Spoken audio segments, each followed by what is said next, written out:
የተዘረፈው ባለቅኔ ክፍል 1። ሰሞኑን ጸሐፊና ጋዜጠኛ ስንዱ አበበ ስለ ባለቅኔ አያሙሌ የተዘረፉና የተቆነጠሩ ስራዎች ከአንድ ጋዜጠኛ ጋር ቃለ ምልልስ አድርጋ ነበር። እኔም ቃለ ምልልሱን ካዳመጥኩ በኋላ የራሴን እውነት ማስቀመጥ እንዳለብኝ ተሰማኝ። አጋዥ ሲገኝ አለ ያገሬ ሰው። በቃለ ምልልስ ውስጥ ጸሐፊዋ የብዙ አርቲስት ነን ባዮች ገመና በሸፈነ መልኩ ነበር ስታወራ የነበሩ። ይህ ደግሞ የሚያሳየን ዛሬም አልመሸምና ወጥተው ለአያሙሌ ስራዎች ዕውቅናን ስጡ እያለች እንደሆነ ነው። ሌላው ጸሐፊዋ ካነሳቻቸው ነጥቦች ውስጥ የአያሙሌ ስራዎች ይታወቃሉ። ምናልባት ወደፊት በዚህ ዙሪያ ያሉ ባለሙያዎች ስራዎቹን እንደሚለዩቸው ተናግራ ነበር። እኔ ደግሞ እስቲ በወፍ በረር አንዳንድ በሌላ ሰው የተጻፉ የተባሉትን የዘፈን ግጥሞች ልቃኝ ወደድኩ። የመጀመሪያው ፍቅር አዲስ የተጫወተችውንና በይልማ ገብረአብ የተጻፈ ነው የተባሉን አንድ ሰው የሚለውን ግጥም አነሳና የአያሙሌ ግጥሞች መሆናቸውን የሚያሳይ አንድ ማስረጃ ላስቀምጥላችሁ። ከዛ በፊት ግን ከዚህ በፊት ተጽፎ የተሰጡትን አስተያየቶች ላስቀምጥ። አንድ በጥበብ ዙሪያ ያለች ሴት እንዲህ ብላ ነበር። እከሌ እኮ ለልጅ ልጆቹ የሚተርፍ ነው የሰረቀው፣ ግን ለራሱም አይደርሰው። ሌላው አስተያየት ሰጪ ደግሞ ሁሉም ተደራጅተው እሱን ዳር ስላወጡት የሁል ጊዜ ስራው ንዴት ብቻ ነበረ። በየትስ በኩል ይፋረዳቸዋል ብለህ ታስባለህ? ብቻውን የቀረሰው እንደውም እብድ ነው እያሉ እያስወሩበት ነበር እኮ። ብቻ ወደፊት ይገባል ወዳጅም፣ ወደፊት ይገባል የሚሉና ሌሎችም አስተያየቶች የተስተናገዱበት ጽሑፍ ነበር። እኔ ደግሞ ለሶስተኛው ኮመንትና ለሌሎችም የሚሆን ማስረጃ ማቅረብ እፈልጋለሁ። ጠንከር ያለ ስንኝ ስናገኝ የአያሙሌ ነው ማለት ግን ትክክል ነው። የማስረጃ ያለ ብሎ ነበር አስተያየት ሰጪው አስተያየቱን የቋጨው። አንድ ሰው እንደ ሰው ፍቅር አዲስ ገጣሚ ይልማ ገብረአብ ነው የሚለው። አወጋለሁ እያልኩ ትዝታ የለሰው ያነጉደኛ ለሐሳብ ወስዶ የማይመልሰው እኔስ ምን አለበት ብተው። አነሳሁት ደግሞ እያልኩኝ ትዝታ የትንፋሼን እውነት የልቤን በሽታ ከሰማያት ወዲያ ከአድማሱ ባሻገር ከጨረቃ አምባ ከከዋክብት አገር አስረክቦኝ ሲሄድ ብራለ ጨለማው ጥሎኝ ጠፋ ብዬ ጊዜን እንዴት ለማው። የአያሙሌ ግጥሞች እንደ ሌሎች ግጥሞች የመጨረሻው ፊደል ብቻ አይደለም ቤት የሚመታው። የግጥሞቹ የመጨረሻ ስንኞች ላይ ያሉ ፊደሎች ቤት ከመምታታቸው በፊት ያሉት ፊደሎች ደግሞ የፊደል አልፋቤታቸውን የጠበቁ መሆናቸው ነው። በቅድሚያ ይሄን የፊደል አልፋቤት ለማስረጃችን እንደ ግብዓት ይሆነን ዘንድ አስቀምጨዋለሁ። ግዕዝ፣ ካዕብ፣ ሳልስ፣ ራብዕ፣ ሐምስ፣ ሳድስ፣ ሳብዕ።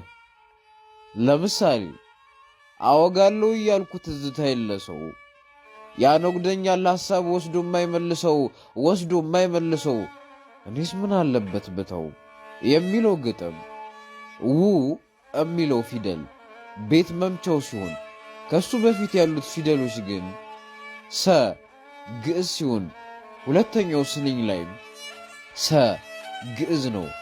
ሶስተኛው ስንኝ ላይም ተ ግዕዝ ሆኖ እናገኘዋለን። እንቀጥላለን። ተከተሉ።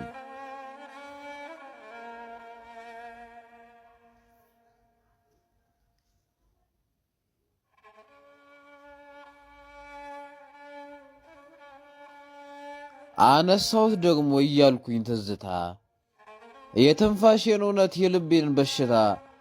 ይሄኛው ግጥም ስናየው ደግሞ ቤት መምቻው ታ ሲሆን ከፊደል ታ በፊት ያሉት ፊደሎችን ስናይ የመጀመሪያው ስንኝ ላይ ያለው ፊደል ዝ ሳድስ ሲሆን በቀጣይ ስንኝ ላይ ያለው ሽም ሳድስ ሆኖ እናገኘዋለን። ከሰማያት ወዲያ ከአድማሱ ባሻገር ከጨረቃ አምባ ከከዋክብት ሀገር። ይሄኛው ግጥም ደግሞ ቤት መምቻው ፊደል ር ሲሆን ከሱ በፊት ያሉት ፊደላት ደግሞ ገ ግዕዝ ነው።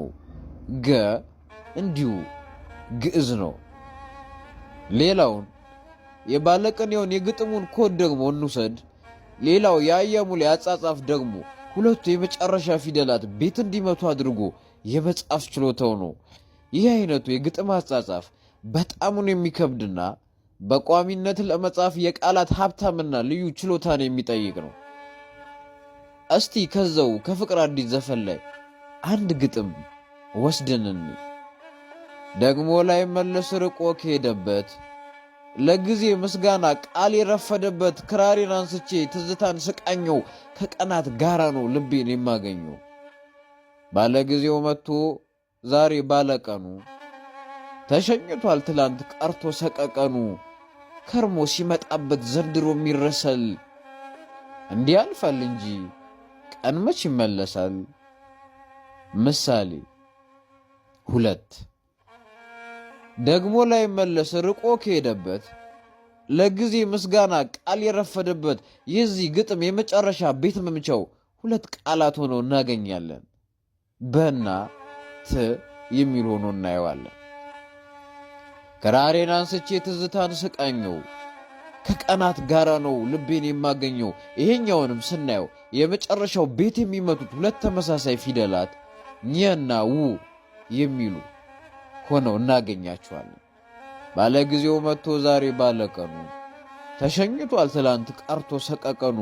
እዚህኛው ላይም ቀኑ የሚሉ ቀ እና ኑ የሚሉ ፊደላት ሆነው እናገኛቸዋለን። ከርሞ ሲመጣበት ዘንድሮም ይረሳል።